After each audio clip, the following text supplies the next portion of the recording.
اللہ الرحمن الرحیم۔ یہ ہماری شمائل ترمذی کی اگلی ویڈیو ہے۔ پہلی ویڈیو میں نبی کریم صلی اللہ علیہ وسلم کے حلیہ مبارکہ پر ہم نے بات کی تھی۔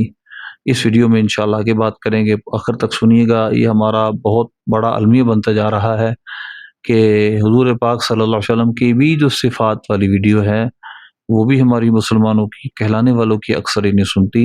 یہ بہرحال تشویشناک بات ہے۔ چلیے ہم اپنا فرض منصبی ادا کرتے ہیں، باقی کسی کی مرضی ہو، سنے نہ سنے۔ حدیث نمبر 2 ہے، دیکھیے آپ کے سامنے یہ حدیث ہے۔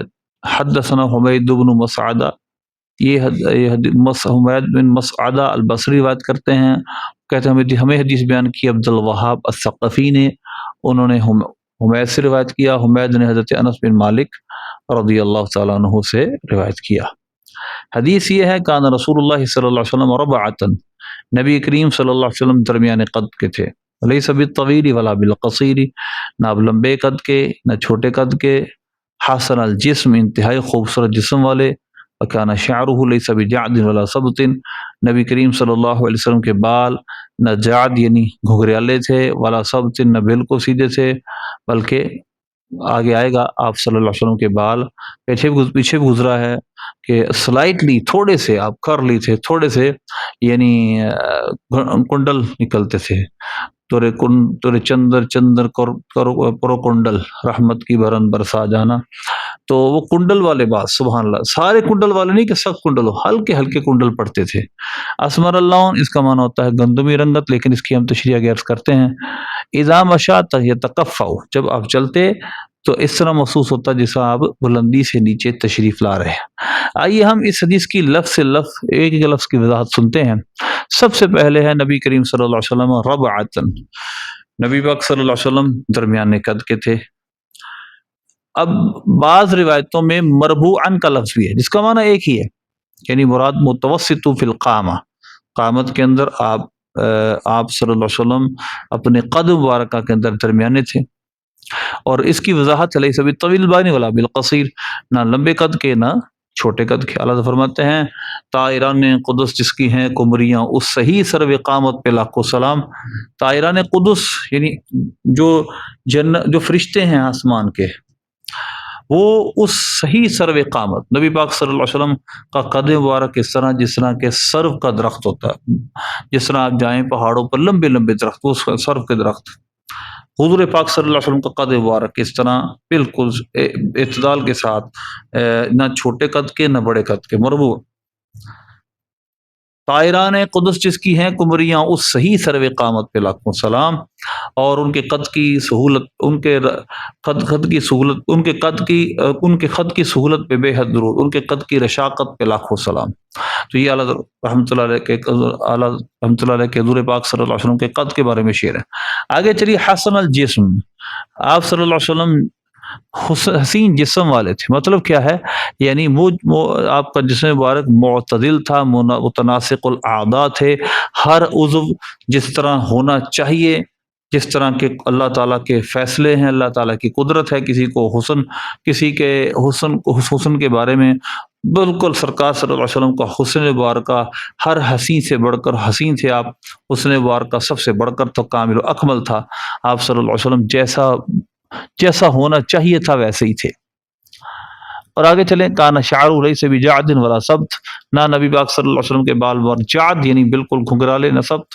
اسمر اللون، یہ بڑی اہم بات ہے، آپ گندمی رنگت کے، جبکہ ایک حدیث میں گزرا ہے لا بالابیض الامحق ولا بالآدم، نہ نبی کریم صلی اللہ علیہ وسلم بالکل سفید رنگ کے، نہ بالآدم نہ ہی گندمی رنگت کے۔ ادم کا معنی ہوتا ہے اسمر۔ یہاں پر کیا بات ہے، یہاں اسمر اللون کہا گیا، وجہ اس کی یہ ہے کہ دیکھیے یہاں پر اسمر بمانا اظہر، دوسری جگہ روایتوں میں اظہر اللون، اظہر اللون، دوسری روایتوں میں یہاں اسمر اللون۔ ایک تو راوی کا بھی ہو سکتا ہے، راوی نے یہاں پر اپنی طرف سے لفظ بڑھا دیا ہو، ایک بات۔ اور دوسری بات یہ ہے کہ دیکھیے یہاں پر ایک بڑی اہم بات ہے کہ اہل علم نے یہاں کہا ہے کہ جو حمر یعنی جو گندمی ہے، اس سے مراد حمرۃ الخفیفہ التی اشرب بها البیاض، یعنی ایسی گندمی رنگت کہ جس کے اندر، یعنی گندمی رنگت کو بیان کیا گیا، مراد اس سے ہے ایسی سفید رنگت جس میں سرخی ہو، کانا بیاض مشرب بشیء من الحمرہ، مطلب یہی واضح کر دیا، ایسی سفیدی، ایسی سفیدی جس کے اندر کچھ سرخی ہو۔ آپ صلی اللہ علیہ وسلم جب جلال میں ہوتے، آپ کے خد مبارکہ، آپ کے مبارک جو گال تھے وہ اس طرح ہو جاتے جس طرح انگور نچوڑے جا رہے ہیں۔ آگے چلیے، اذا مشا یتکفؤ، جب آپ آگے چلتے چلتے تو ایسا محسوس ہوتا کہ آپ آگے جھک رہے ہیں۔ یہ آپ صلی اللہ علیہ وسلم کے مبارک چلن کا ذکر کیا انہوں نے۔ اور ایک حدیث میں، مولا علی کی حدیث میں ہے، اذا مشا تکفا تکفون کا نمن حط من صوب، جب حضور پاک صلی اللہ علیہ وسلم چلتے اس طرح محسوس ہوتا جیسا آپ اوپر سے نیچے تشریف لا رہے ہیں۔ تو یہ تکفؤ یہاں پر جو لفظ ہے اس کو شد کے ساتھ بھی پڑھا گیا ہے، فا کے شد کے ساتھ، یہ تکفؤ، اور یہ تکفؤ بھی پڑھا گیا ہے بغیر شد کے۔ یہ ہماری دوسری حدیث تھی۔ تیسری حدیث ہم سنتے ہیں، حدثنا محمد بن بشار، اس سے مراد کون ہے؟ محمد بن بشار امام ترمذی فرماتے ہیں عبدی، جو مشہور عبدی ہیں۔ پھر اس کے بعد اگلی محمد بن جعفر، وہ کہتے ہیں ہمیں حدیث بیان کی ہے محمد بن جعفر نے، وہ کہتے ہیں حدیث شعبہ نے بیان کی ہے، وہ کہتے ہیں ابو اسحاق نے بیان کی ہے، شعبہ بن حجاج بہت بڑے حدیث کے امام، کہتے ہیں سمعت برا بن عازب رضی اللہ عنہ، انہوں نے برا بن عازب رضی اللہ عنہ سنا، یعنی حضرت ابو اسحاق نے برا بن عازب رضی اللہ عنہ کہتے ہیں میں نے ان سے سنا کہ نبی کریم صلی اللہ علیہ وسلم، کان رسول اللہ صلی اللہ علیہ وسلم رجلا مربوعا، آپ درمیان قد کے مرد تھے، بعید ما بین المنکبین، دو منکبوں کے درمیان، جو موڑے ہیں ان کے درمیان جو جگہ تھی اس میں دوری تھی۔ یہاں بعید ہے اور بعید بھی پڑھ سکتے ہیں، تھوڑی مناسب انداز میں دوری، مطلب شان وارکا چوڑے تھے اعتدال کے ساتھ، جو کہ آپ کی عظمت و شان کی دلیل تھی۔